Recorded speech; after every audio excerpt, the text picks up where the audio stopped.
Bu shirinlikni bitta yegan odam aniq retseptini so'raydi. Margarin va shokoladni eritib sovutishga qo'yamiz.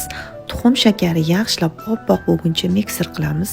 Un razrexitserga solib aralashtiramiz va oxirida sovitilgan shokoladni solib xamir qilamiz. Xamirimiz suyuqroq bo'ladi. Endi bo'lsa tvorog, tuxum, shakar, vanilin hamda kraxmalni yaxshilab blender qilib olamiz. Nachinkamiz tayyor. Endi esa tegi yopiq idishga xamirimizni solamiz va nachinkalarni solib chiqamiz. Tvorog va shokolad bilan mazza qilib chiqishadigan olchalarni solamiz va pishirishga yuboramiz. Pishib chiqqandan so'ng yanada mayin bo'lish uchun ozgina yuziga sirup suramiz. Ustidagi ganajini xohishga qarab tayyorlasanglar bo'ladi. Men yog' bilan shokoladni eritib oldim. Ustidagi ganaji shunda qotib turadi. Agar yumshoq turishini xohlasanglar, qaymoq bilan eritsangiz ham bo'ladi. Ustidagi dekorlar chiroyli ko'rinish uchun ganajimizga ozgina yong'oq sovorsanglar ham bo'ladi.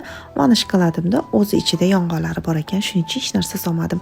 Albatta tayyorlab ko'ringlar, juda yoqadi.